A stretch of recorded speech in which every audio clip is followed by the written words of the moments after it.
ಒಂದಾನೊಂದು ಕಾಲದಲ್ಲಿ ಬೆಟ್ಟದ ಕೆಳಗೆ ಮೊಲ ಮತ್ತು ಆಮೆಗಳು ವಾಸಿಸುತ್ತಿದ್ದ ಹಳ್ಳಿಯಿತ್ತು. ಮೊಲವು ಕೆಲವು ಸಾಹಸಗಳನ್ನು ಹುಟ್ಟುಹಾಕಲು ಓಟವನ್ನು ಏರ್ಪಡಿಸಲು ಪ್ರಸ್ತಾಪಿಸಿತು ಮತ್ತು ಆಮೆಗಳು ಒಪ್ಪಿಕೊಂಡವು. ಮೊಲವು ಓಟದ ಮಾರ್ಗವನ್ನು ಪ್ರಸ್ತಾಪಿಸಿತು ಮತ್ತು ಓಟದ ಮಾರ್ಗವನ್ನು ತೀರ್ಪುಗಾರರ ಸಮಿತಿಯೊಂದಿಗೆ ಚರ್ಚಿಸಿ ಓಟವನ್ನು ಪ್ರಾರಂಭಿಸಿತು. ಓಟವು ಪ್ರಾರಂಭವಾದಾಗ ಮೊಲವು ಎಷ್ಟು ವೇಗವಾಗಿ ಓಡಿತು ಎಂದರೆ ಕೆಲವೇ ನಿಮಿಷಗಳಲ್ಲಿ ಅವನ ಚಿತ್ರವು ಆಕಾಶದಲ್ಲಿನ ಮೋಡಗಳೊಂದಿಗೆ ವಿಲೀನಗೊಂಡಿತು. ಅದು ಕಣಿವೆಯನ್ನು ತಲುಪುತ್ತಿರುವಂತೆ ತೋರುತ್ತಿತ್ತು. ಆಮೆಗಳು ವಿಚಲಿತರಾಗಲಿಲ್ಲ, ಆದರೆ ರಸ್ತೆಯ ಕಡೆಗೆ ಸ್ಥಿರವಾಗಿ ಓಡಿಹೋಯಿತು. ಮೊಲವು ಹಳ್ಳಿಯ ಮೂಲಕ ಹಾದು ಹೋಗಬೇಕು ಎಂದು ನಿರ್ಧರಿಸಿತು. ಅವಳು ಎಲ್ಲಕ್ಕಿಂತ ಬಹಳ ಹೆಚ್ಚು ಮುಂದಿದ್ದು ಮತ್ತು ಸ್ವಲ್ಪ ಸಮಯ ವಿಶ್ರಮಿಸಲು ನಿರ್ಧರಿಸಿದನು.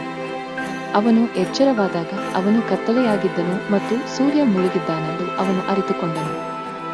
ಅವನು ಬೇಗನೆ ಗೆಲ್ಲುವ ಸ್ಥಾನಕ್ಕೆ ಓಡಲು ಪ್ರಾರಂಭಿಸಿದನು. ಅವನು ತಲುಪಿದಾಗ ಆಮೆ ತನ್ನ ಗುರಿ ತಲುಪಿ ತನ್ನ ವಿಜಯವನ್ನು ಆಚರಿಸುತ್ತಿದೆ ಎಂದು ಅವನು ಅರಿತುಕೊಂಡನು. ಮೊಲ ಮನೆಗೆ ಹೋಗಿ ಓಟದ ಸೋಲಿಗೆ ಕಾರಣವನ್ನು ವಿಶ್ಲೇಷಿಸಿತು. ಕಾರ್ಯತಂತ್ರವಾಗಿ ಗೆಲ್ಲುವುದು ಹೇಗೆ ಎಂಬುದರ ಕುರಿತು ಪುಸ್ತಕವನ್ನು ಅಧ್ಯಯನ ಮಾಡಿದ ನಂತರ ಪುಸ್ತಕವು ಕೆಲವು ಪ್ರಮುಖ ವಿಷಯಗಳನ್ನು ಪಟ್ಟಿ ಮಾಡಿದೆ.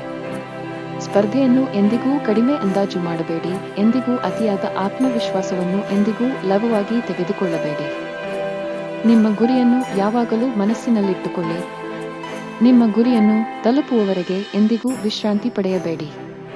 ಸೋಲು ಒಂದು ಘಟನೆ ಅಷ್ಟೇ. ಮೊಲವು ಮತ್ತೊಂದು ಸಭೆಯನ್ನು ಕರೆಯಿತು ಮತ್ತು ಇನ್ನೊಂದು ಓಟದ ಸ್ಪರ್ಧೆಯನ್ನು ಪ್ರಸ್ತಾಪಿಸಿತು. ಮರುದಿನ ಓಟವು ಪ್ರಾರಂಭವಾಯಿತು ಮತ್ತು ಈ ಬಾರಿ ಮೊಲವು ತನ್ನ 5 ತಂತ್ರಗಳನ್ನು ಅಪ್ಲೈ ಮಾಡಿತು ಮತ್ತು ಅವನು ತನ್ನ ಗೆಲುವಿನ ಪೋಸ್ಟ್ ಅನ್ನು ತಲುಪುವವರೆಗೂ ಓಟವನ್ನು ನಿಲ್ಲಿಸಲಿಲ್ಲ. ಆಮೆಗಳು ಅವನ ಗೆಳೆಯರೊಂದಿಗೆ ಸಮಾಲೋಚಿಸಿ ಅವನು ಇನ್ನೂ ಒಂದು ಓಟವನ್ನು ನಡೆಸುತ್ತಾನೆ, ಆದರೆ ಬೇರೆ ಮಾರ್ಗವನ್ನು ಸೂಚಿಸಲು ನಿರ್ಧರಿಸಿದರು. ಅವರು ಮತ್ತೆ ಮೊಲವನ್ನು ಭೇಟಿಯಾದರು ಮತ್ತು ಹೊಸ ಮಾರ್ಗದಲ್ಲಿ ಮತ್ತೊಂದು ಓಟದ ಪ್ರಸ್ತಾಪವನ್ನು ಮಾಡಿದರು. ಮೊಲವು ತನ್ನ ನಿರ್ವಹಣಾ ಮಂತ್ರದ ಬಗ್ಗೆ ಖಚಿತವಾಗಿತ್ತು ಮತ್ತು ಮತ್ತೊಮ್ಮೆ ಗೆಲ್ಲುವುದು ಖಚಿತವಾಗಿತ್ತು.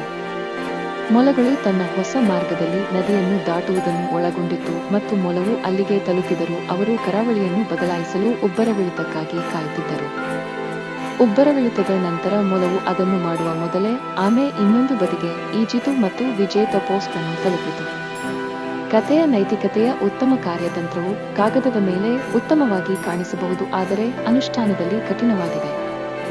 ಒಂದು ಸಂದರ್ಭದಲ್ಲಿ ಏನು ಕೆಲಸ ಮಾಡಬಹುದೋ ಅದು ಇನ್ನೊಂದು ಸಂದರ್ಭದಲ್ಲಿ ಕೆಲಸ ಮಾಡದಿರಬಹುದು. ನಿಮ್ಮ ಅಂಗೈಯ ಹಿಂಭಾಗದಂತಹ ಸ್ಪರ್ಧೆಯು ನಿಮಗೆ ತಿಳಿದಿದ್ದರೂ ಸಹ ನಿಮ್ಮ ಉಗುರುಗಳ ಕೆಳಗಿನಿಂದ ಹೊಡೆದು ನಿಮ್ಮನ್ನು ನಿಶ್ಚಲಗೊಳಿಸಬಹುದು. ನಿಧಾನ, ಸ್ಥಿರ ಮತ್ತು ತಂತ್ರವು ಓಟವನ್ನು ಗೆಲ್ಲುತ್ತದೆ. ನೀವು ಬದುಕಬೇಕಾದರೆ ಉಬ್ಬರವಿಳಿತದ ವಿರುದ್ಧ ಈಜುವುದನ್ನು ಕಲಿಯಿರಿ. ಮೊಲವು ಓಟದಲ್ಲಿ ಸೋತಿದ್ದಕ್ಕಾಗಿ ಬಹಳ ನಾಚಿಕೆಪಟ್ಟಿತು ಮತ್ತು ಒಳ್ಳೆಯದಕ್ಕಾಗಿ ದೇಶವನ್ನು ತೊರೆಯಲು ನಿರ್ಧರಿಸಿತು ಮತ್ತು ಮರುದಿನ ಮತ್ತೆ ಓಟಕ್ಕೆ ಒಪ್ಪಿಕೊಂಡಿತು. ತಂಡವಾಗಿ ಮೊಲವು ಆಮೆಯನ್ನು ಬೆನ್ನ ಮೇಲೆ ಹೊತ್ತುಕೊಂಡು ಭೂಮಿಗೆ ಸಾಗಿಸಿತು ಮತ್ತು ಆಮೆಗಳು ನದಿಯನ್ನು ದಾಟುವಾಗ ಮೊಲವನ್ನು ಹೊತ್ತೊಯ್ದವು. ಒಟ್ಟಿಗೆ ಅವರು ಮೋಜಿನ ಸೌಹಾರ್ದವನ್ನು ಹೊಂದಿದ್ದರು.